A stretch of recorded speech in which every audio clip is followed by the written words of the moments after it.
Hello, আসসালামু আলাইকুম। প্রতিদিনের ভোজনে আপনাদের স্বাগতম।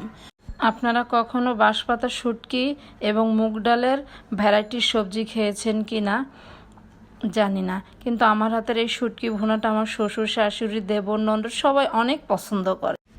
আমি নতুন এই শুটকিটা রান্না করেছি। আমার ননাসের হাজব্যান্ড একদিন এসে আমার বাসায় এই শুটকি খেয়েছে, তো পুরো ফিদা হয়ে গেছে। আমার বাসায় যখনই আসে তখনই বলে এই শুটকিটা আমাকে রান্না করে খাওয়াবেন। এখন চলে আসলাম তার আবদারের জন্য আমি এই শুটকিটা রান্না করি। ক্যামেরার আড়ালে সুন্দর করে কেটে নিয়েছি, এখন আমি ভেজে নিচ্ছি। এখন দিয়ে দিচ্ছি মুগ ডাল। মুগ ডালটা আমি হালকা করে ভেজে নিব। মুগ ডালটা ভেজে আমি পানি দিয়ে ভিজিয়ে দিব, গরমই ভিজিয়ে দিব একটা আলাদা পাত্রে। ভিজিয়ে আমি ভালো করে সুন্দর করে নিয়ে এখন ধুয়ে দিব, গরম পানির সঙ্গেই ধুয়ে দিব। ধুয়ে দিয়ে বাকি রান্নায় চলে যাব। আমি শুটকিটা ধুয়ে নিয়েছি, ডালটাও সুন্দর করে ধুয়ে নিয়েছি। শুটকিটা আমি রেখে দিচ্ছি।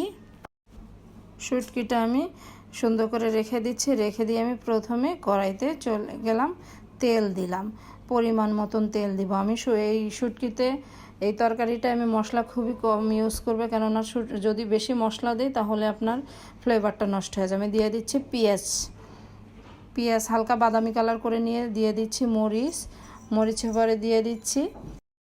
আমি একটু পানি দিয়ে দিচ্ছি, তেলটা ছিটে যাচ্ছে এজন্য আমি একটু পানি দিয়ে দিচ্ছি। তারপর দিয়ে দিলাম লবণ, তারপরে দিয়ে দিলাম আমি হলুদের গুঁড়া, তারপরে দিয়ে দিলাম একটু মরিচের গুঁড়া, তারপরে দিয়ে দিলাম আমি জিরার গুঁড়া একটু, তারপরে দিয়ে দিলাম একটু আদা একটু রসুন, সামান্য, বেশি দেওয়া যাবে না, তরকারি ফ্লেভারটা তাহলে থাকবে না।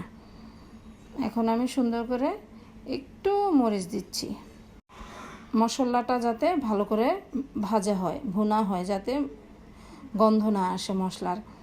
তো আমি এটা কষানোর পরে দিয়ে দিচ্ছি মুগ ডাল আমি একটু ভালো করে নেড়ে চেড়ে দিব মশলার সঙ্গে নেড়ে চেড়ে দেওয়ার পরে আমি দিয়ে দিচ্ছি পানি দিয়ে নেড়ে চেড়ে আমি দিয়ে দিচ্ছি ঢাকনাটা দিয়ে 5-10 মিনিট একটু ফুটিয়ে নেব। ফুটিয়ে নিয়ে যখন দেখবো আমার ডালটা একটু সেদ্ধ হয়ে গেছে, দেখবেন হাত দিয়ে চেপে দেখবেন ডালটা একটু সেদ্ধ হয়েছে। তো আমি দিয়ে দিলাম এখন বরবটি, দিয়ে দিলাম পটল, দিয়ে দিলাম ঢেঁড়স,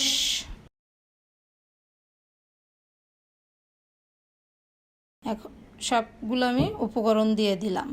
দেওয়ার পরে সুন্দর করে নেড়ে চেড়ে নেব। বেশি ভাজা করব না, ভাজলে সবজিটার কালারটা নষ্ট হয়ে যায়।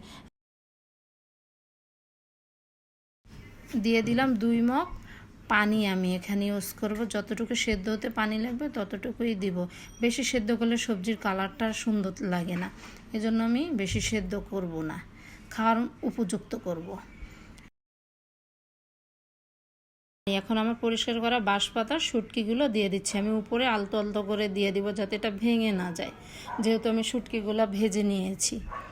তো এখন আমি সুন্দর করে ঢেকে দিব, এটাকে ঢেকে দিয়ে আমি সেদ্ধ হওয়া পর্যন্ত, খাওয়ার উপযুক্ত পর্যন্ত আমি অপেক্ষা করব। 10 মিনিট পরে আমি এটাকে ধনিয়া পাতা দিয়ে দিলাম, এবং দিয়ে দিলাম একটু রসুনের কোয়া দিয়ে দিলাম। দিয়ে এখন হালকা একটু নেড়ে চেড়ে আমি আবারও কিছুক্ষণের জন্য ঢেকে রাখছি।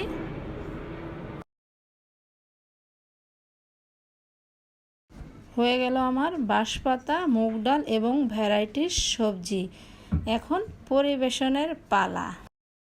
হয়ে গেল আমার বাঁশপাতা, মুগ ডাল এবং ভ্যারাইটিস সবজির তরকারি।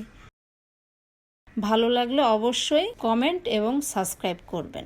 আসসালামু আলাইকুম।